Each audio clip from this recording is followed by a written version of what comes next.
Your first challenge. I don't want to read the rest. Who invents this? Your time starts now. Well. Okay. Why this? Beep, beep, beep.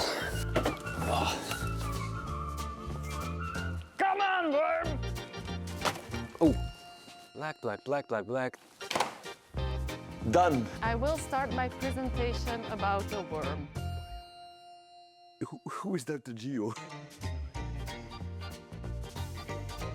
Like many ridiculous things, there will be data about it. You want to have a simple answer. It doesn't exist, never, inside. We look at the living nature if we talk about ecosystem services, but good guesses. I'd hoped that we didn't come even close. I cannot make this better than this one. Lize's visualization was basically useless. No rubrics, just me shooting from the hip. What do I like most? Dr. Geo, this is for you. Perfect. Are you sure I can do this?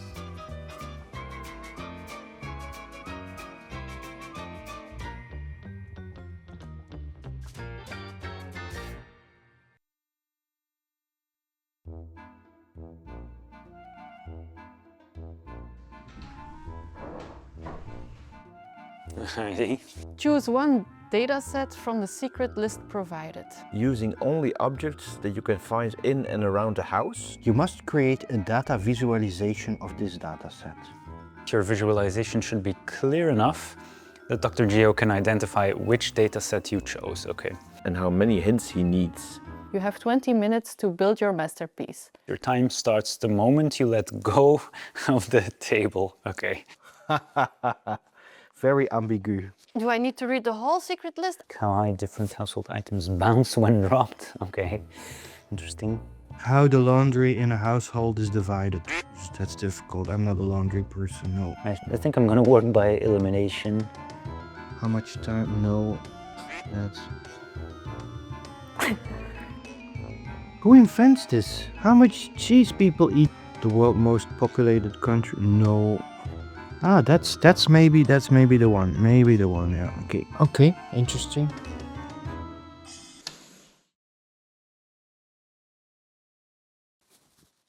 "20 minutes starting now." Great.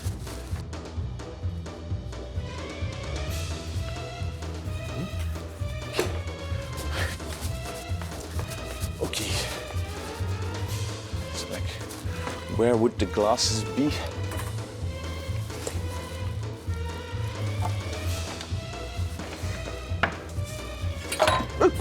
One, 2, 3, 4. I may have to take a couple of trips. You do know I'm not quite handy, so it's quite possible that I will fall.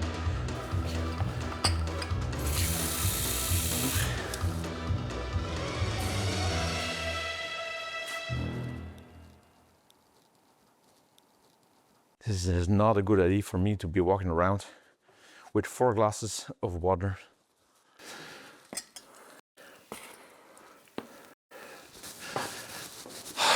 That's very sportsmanlike.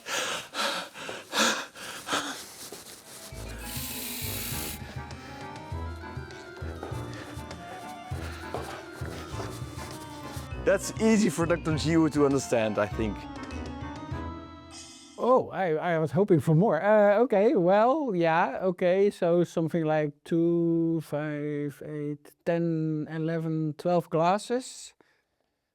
You would assume they have an amount of water varying on something. And they're located all in the same area, so otherwise it might have been something with the amount of blood in the system in different places. I can only make one guess, right? So it's the same but with more details, or revealing details. That's a fridge. Whew. Oh no. Ah, fat. Good.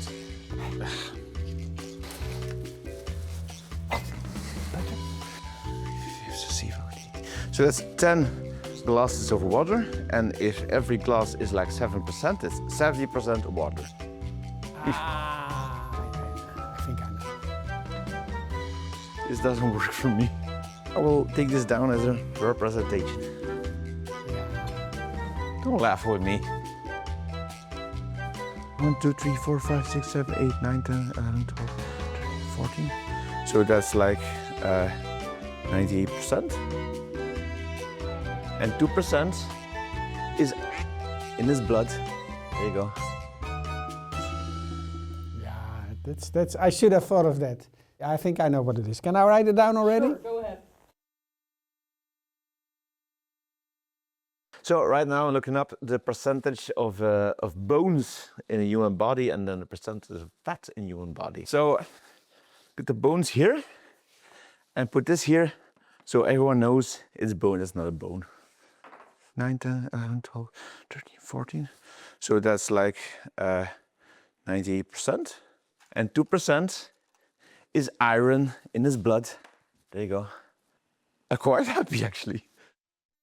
Okay. I think I did good. Yeah, you did. Kudos to Lander. Well done.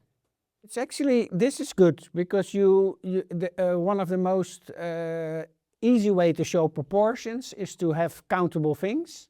So glasses, which are 1 unit, and then so many units water, so many units bone, so many units what are the iron that or fat, the butter.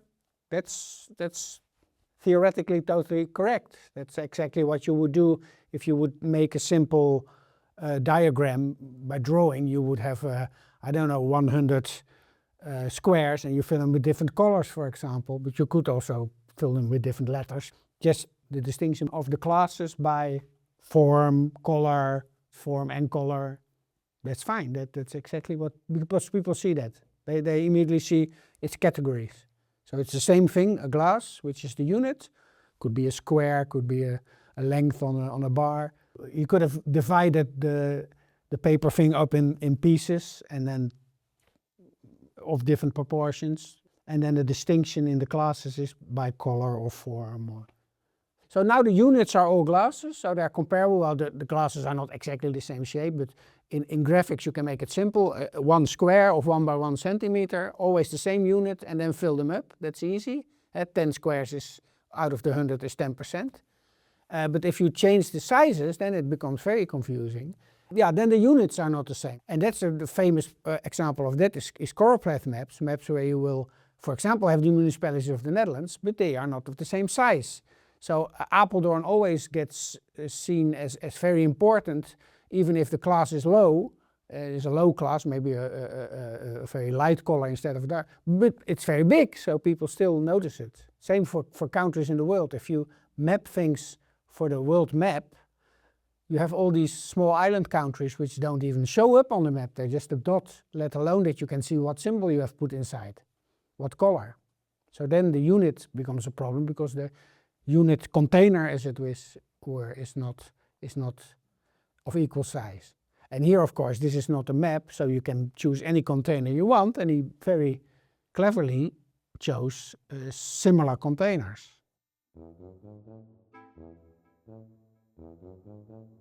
The first guess was totally wrong. My second guess was correct. It says elements in the human body, 70% water, etc.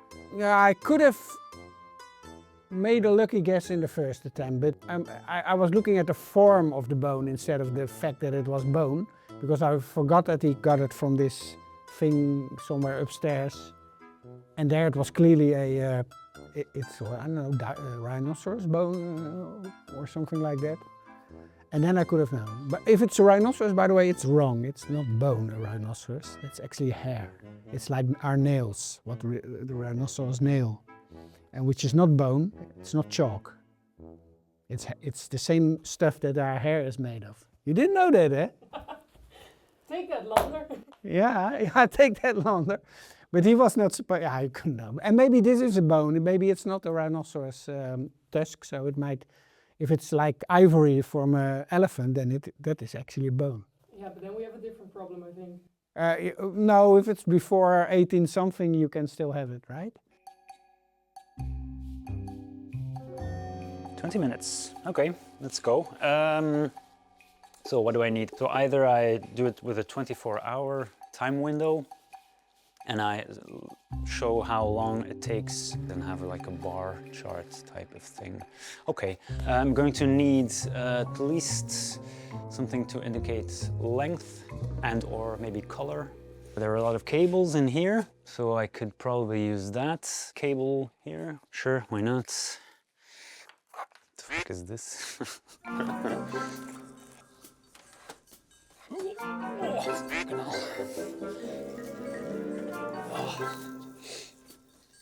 Maybe plates. Plates.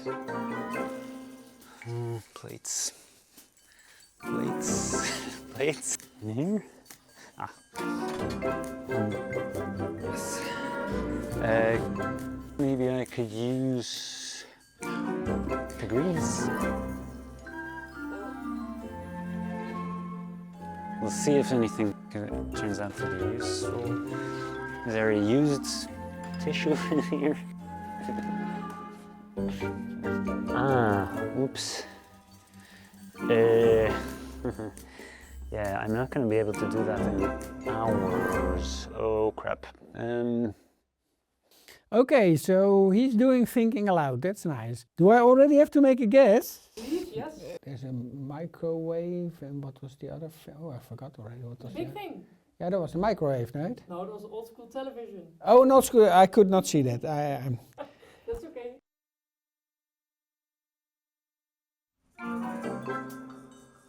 Maybe I should put it roughly in order. So sleeping. It's going to be the most. Oof. Was it like that already, or is it just really disgusting here? Okay. Right. How am I going to do this? Maybe the length of the table. If I can sort of roughly measure 1/3. Yeah. Okay. Let's do that. Here.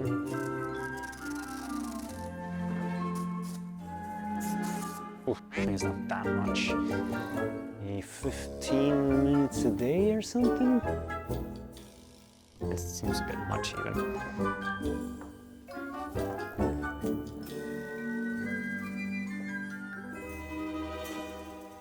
Components. So 8, 11, 13, 14, and then 8 more for many other things, so I could just fill this part with junk or whatever. Happy? Yeah, I think so. I think I know what he tries to show, but there's several components. I'm not all of them sure of. The statues were a wonder, and also what I thought were coins, but he called them shields. Also no idea.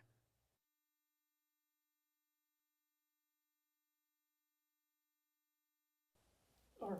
Let's find out then. Okay. How much of a person's lifetime is spent sleeping, eating, watching TV, standing in queues? Yeah. They're in a queue for something, I guess. The only thing I have to maybe consider is, should I put anything in here to make it clear that this is just all the rest of your day, but I guess the shields already do that. All right. I'm happy. Yeah, I would have never guessed standing in queues. Even if it had been a well-known thing, because they are not standing, they're very strange statues. But this was the actual wording you had on the card for him, right? Okay, so he was very strict in showing those categories, but he did think of, oh, and then the rest, what is that? He made an empty category, which is fine. I like that. I like the way that he's thinking in units. I like the way he used the table, because that's very, that's what we call in Dutch the randinformatie, so the external information which is not the actual graphic but is very important. The main example being axes in graphs. Always label your axes is one of the axiomas in visualization. Make sure people know what the axis means, and he makes an axis like the table is the whole day, divided up in pieces, even put units, ticks, we call that ticks in an axis. But he uses the shields. Yeah, this is, that's clever thinking. How would you have visualized this? Again, in the end, not not very dissimilar to this, except for the strange statues. But maybe, yeah, you can't find anything better. And then it's difficult to... So you have things that are difficult to visualize in one image, right? So watching TV, clear, show a TV. Sleeping, clear, show a pillow. Eating, also clear. Standing in queues, yeah, it's difficult. It's not. It's much more, much less simple to fit in one image or one symbol. Let's call it a symbol. There are icons for almost everything, but you can find also 3 different icons for the same thing, of which only you say, yeah, that is clear, and the other ones you say, what is that? And other people might pick another icon. It's depending on culture, background, what you're used to. So, for example, I recognize all the icons of the Dutch topographic maps because I've been trained for making them and seeing them. So I know even the most obscure ones.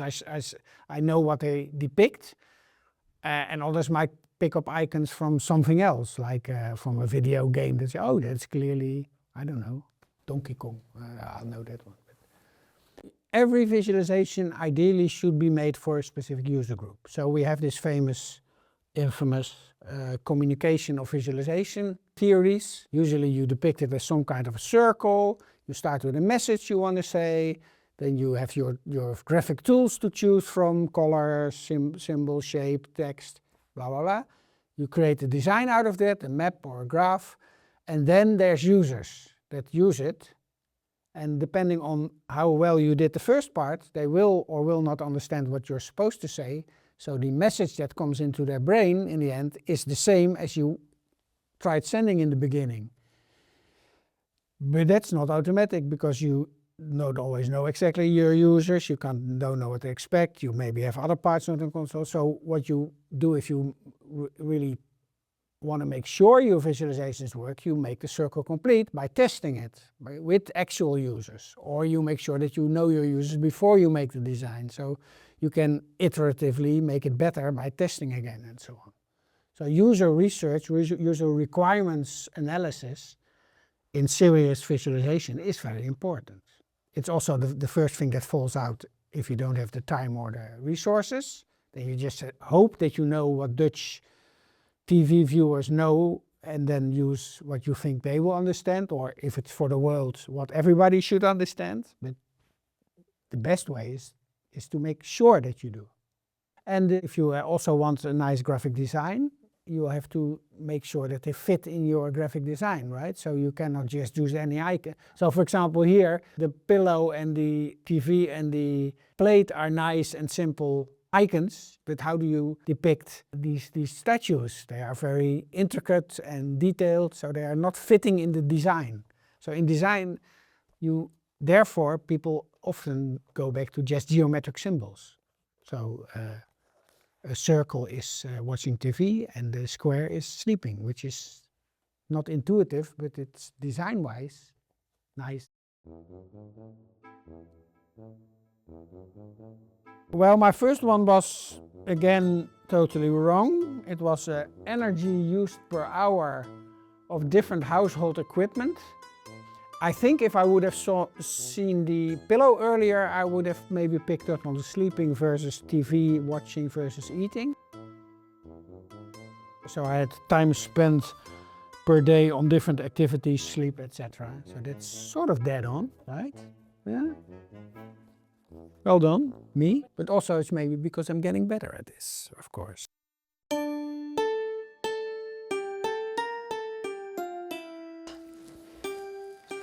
Almost gone. Ta-da! And now the socks.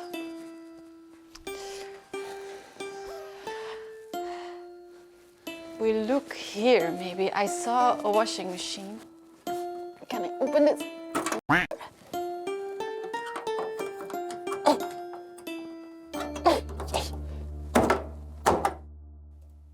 That's all? Oh my God. Oh. Okay, so she's throwing something in the water and then it disappears, and that was apparently okay. Ta-da! And then she needed socks to go in there. Really?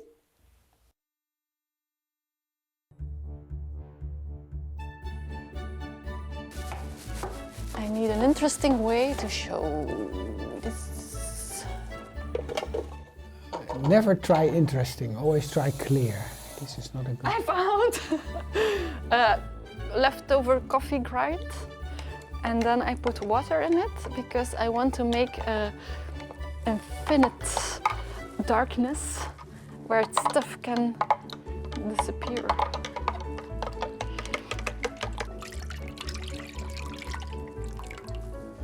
I'm gonna make an art object out of this thing. I can see that, but... And then I'm gonna show it with the socks.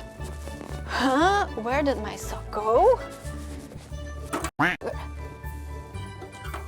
I put it not in the washing machine, but in the thing where all the stuff that gets lost in the washing machine. There. Gone! Ta-da!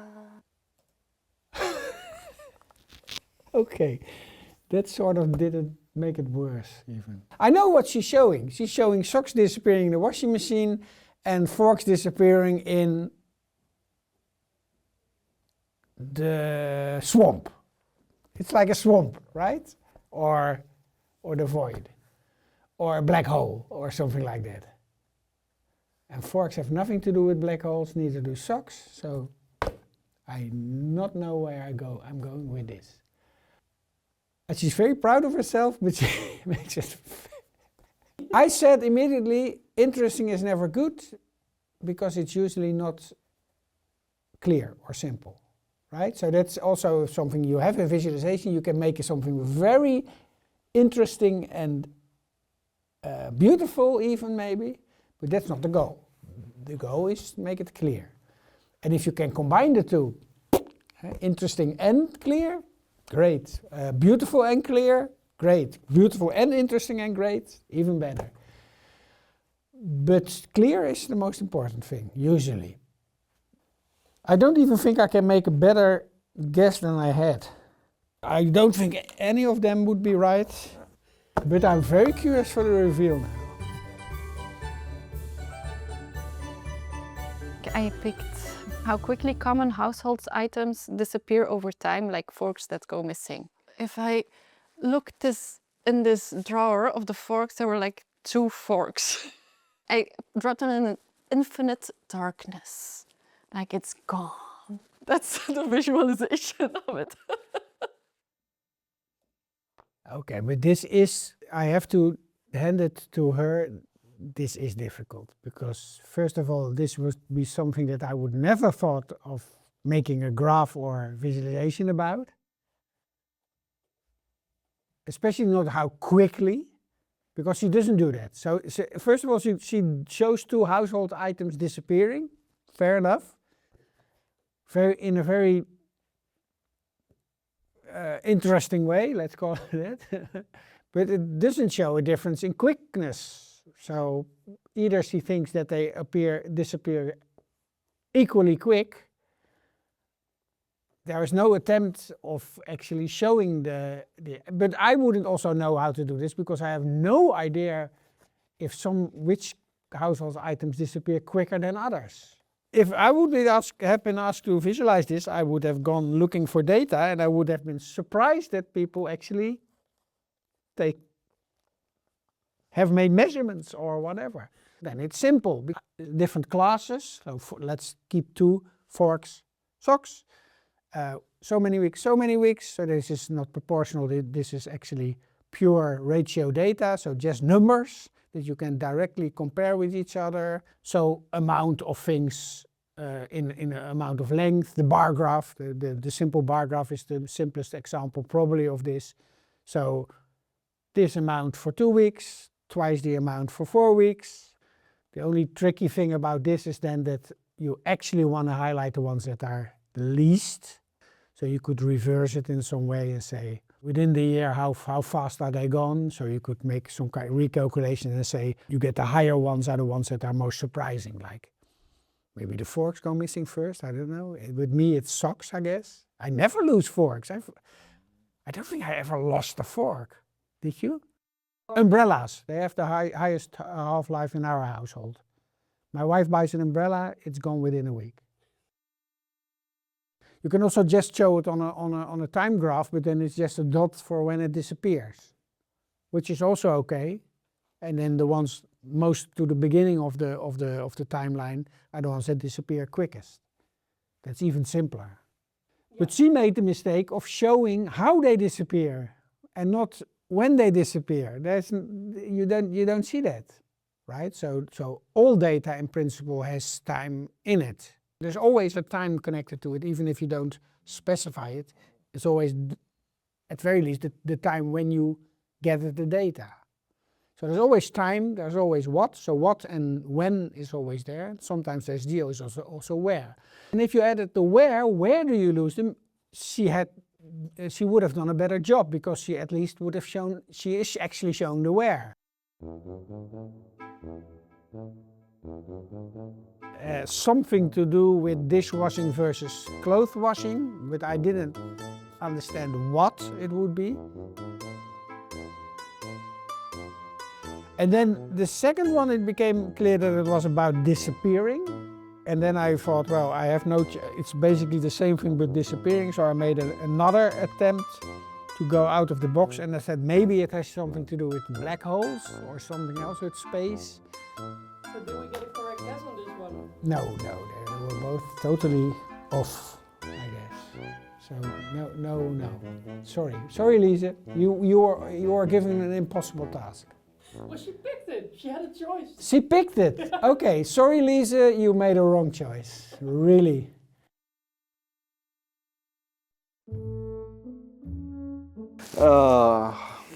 Good. I officially let go of the table now. Okay. First, we need to look around. So many washing machine. That's all the socks go. Freezer. This guy, I mean, it's a hoarder. The essence of life. I'm looking for the essence of life. Good. Let me break this down.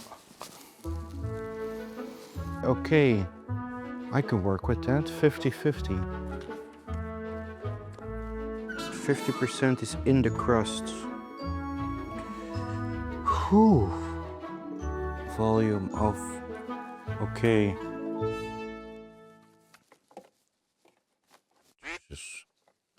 Ah, it's taped. Gee, is that broken?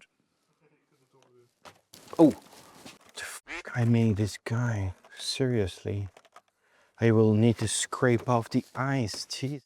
Well, a dirty pot, that's good for some fresh water, right? So let's say this is 500 milliliters. And then this is 500 milliliters. This is 500 milliliters, okay. Okay guys, my plan is to first, 500 milliliters. And my sources say this is mineralized water in the crust. So mineralized, we need to put some minerals in it. Like, what minerals do we have here in the household? I should have picked an easier one. Ashes, perfect, that's perfect. Great minerals. Good guys. And we have a rusty nail, also good, also minerals. Voila, a little bit of ash. We need 96% of this. 496 milliliters. 9 grams.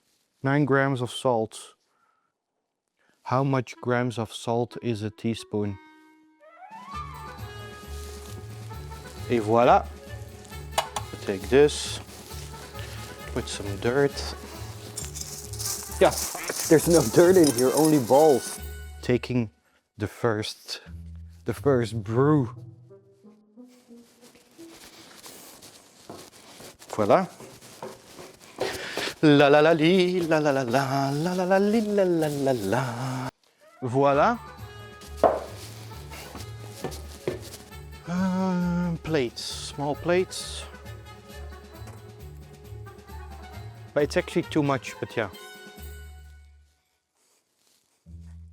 Voila, tiny bit of banana.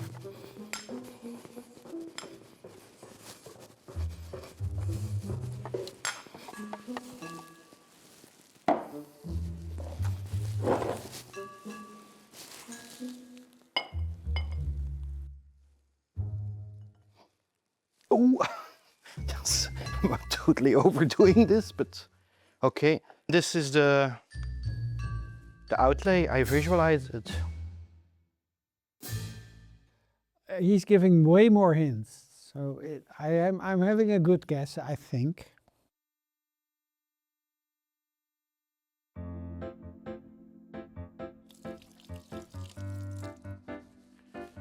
And now we need to top it. It's like a cooking show. So today we're gonna make water inside the crust. For crust mantled water, we need organic components, minerals, a dash of salt. Stir it very well, put it in the oven for 20 minutes. But actually, I think it should be heated. But yeah, no, Dr. Geo will not know if it's heated, right? Good. I could see you put it in the oven. 2% of ice, yeah, that's groundwater. That's water with some ground, huh? Aha, and to visualize the organic material, we can use the banana peel. Voila. What's your chef name? It's just Frank. Chef Frank. Just Frank. Oh. Just Frank, that's the name of the show. Just cooking with, no, that's stupid. Just Frank. Every day a new meal, just Frank. I think I'll stick with my first. Well, you don't have to write anything down No. if you're that confident. +2, yeah, because I think it's just correct.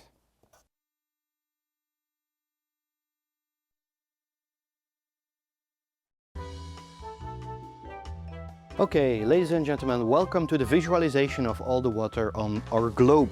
500 milliliters of water with some minerals, a little bit of salt, and this represents the first group, 500 milliliters of all the water inside the crusts.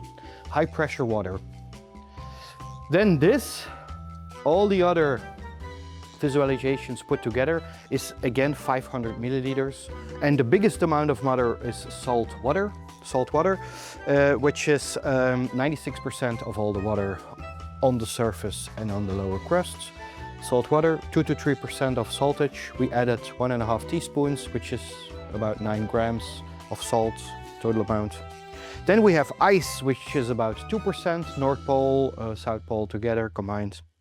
And also glacier ice, that's all. It's actually 1.9, but to do easy calculation, 2% of ice. And then we have groundwater, water that is in the mantle, but not high pressured. And it's a mixage of organic material and simply water with some minerals. Almost 2%, 1.6. And then we have some droplets of water. That's 0.01. And this is all the rivers, all the lakes, sweetwater lakes combined. And then atmosphere, organic material, water in our bodies, animals. That's symbolized by this speck of banana. Actually, it's too much, but yeah, it should be tiny, tiny. Maybe this is about the right visualization. This tiny, tiny, tiny, tiny, tiny. 0.0001. But yeah, to make it simple. Yeah, I'm wrong. I'm on the long lines, but I forgot it's just about the water. Yeah. I write down the proportions of base materials on the Earth. So I thought the thing with the ground was ground materials, so rocks and stuff. He gave plenty of hints actually, but I didn't pick up on all of them. Disappointed. So you didn't get this one then? No, I'm disappointed. That's a classic. In every geography book you have these visualizations of the water cycle. You've probably had it in your geography book. The water evaporates, becomes clouds, rains again, goes into the ground, etc., etc. Yeah, so that's and it's again proportions, of course. The tricky bit about this is that the proportions are quite different. So you have the really big ones like the crust water and the seawater, which are like together 99, 95%, something like that. And then the others are very small, so that's always a challenge to visualize. You get visual overload. Is there an easy way you can deal with that? Yes, but it's also a very bad way. And that's namely using nonlinear numbers, which happens quite a lot without us realizing it, because not all the data is linear.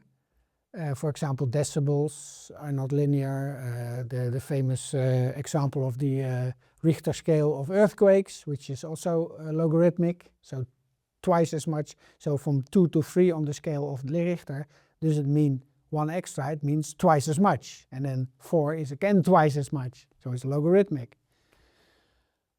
This is a great way of doing that, but people don't understand that. They don't see the logarithm. They just think if you have twice as big a symbol or twice as dark a color, they think twice as much. They don't think, oh, it's logarithmic, so it's actually 100 times more. So it's a simple way, but it doesn't work really well. Also, of course, what you can do is just highlight some of the smaller ones in other ways. Again, coming back to the problem with the small island states. We had actually students, cartography students, trying to solve that, and then you can have indeed things like a magnifier glass. But what you also can do is, of course, try to use a symbol which is not connected to the original unit. The original unit in this case being an island or a land, a country. If you make sure all the containers are equally big, then again you lost the problem of showing the proportion. So if you make not a map but just a symbol for every country in a graph, then you can again use normal proportions. But if the proportions are so different as here, then you keep that challenge, because you want to maintain, you want to make sure that your user understands that this one thing is so much bigger than the other thing. So you will in some way have to end up making the one thing really big and the other thing really small. That's the only way you can do it. And you can solve that with animation. So you have these animations where you go to the smaller thing and you see the bigger thing disappear on the edge of the screen because it becomes too big to fit. And that shows the user, oh, it's way bigger than you think, and this small thing is still here. That is interactivity makes that possible. And sometimes you can, there are some masterpieces of visualization are the ones where they tried this without the interactivity and still figured out how to do that. The famous Minar map of Napoleon's army going to Moscow and then slowly being decimized by attacks and by the winter cold, because when they go back in the middle of winter, they really go down in numbers. That is a famous example of that. So you could still do that with static maps, a storyline or interactivity, by just making a lot more small graphs and then make sure that people understand how they fit together. But that goes much more intuitively if you have an interactive thing. But yeah, I've once made a map of how perceptions of first-year geography students were wrong in how far the European capitals are from Amsterdam. People tend to think destinations in the east, like Prague and Moscow, are much further away than, for example, Athens, while Athens is much further away than Moscow, but people think Moscow is further away. And we try to put that in a map, and also how it changed over time. That was almost impossible. And then a few years later, they did the research again with a new group of students, and then we had, at the time it was Shockwave available, and we could make a small animation where you could see the change over time by brushing in a timeline. You make the same information easier to digest, because you can make a story out of it, because you can have interactive ways.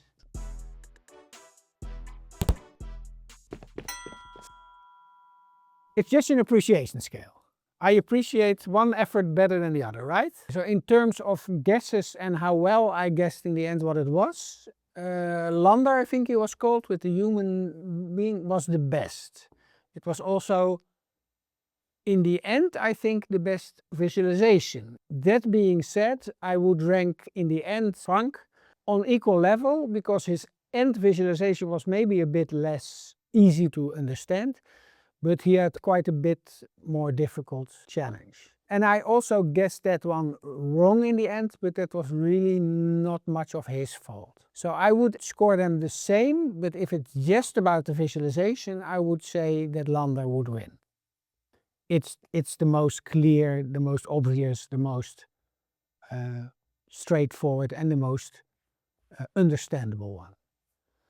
Then the other ones, I think, in a sense, are also ruled the same because Lize's visualization was basically useless. But it also was a very, very difficult thing to visualize. She chose it, so in a sense that's why she would end last because of a bad choice. If you look at the visualizations, for sure it will be that ranking.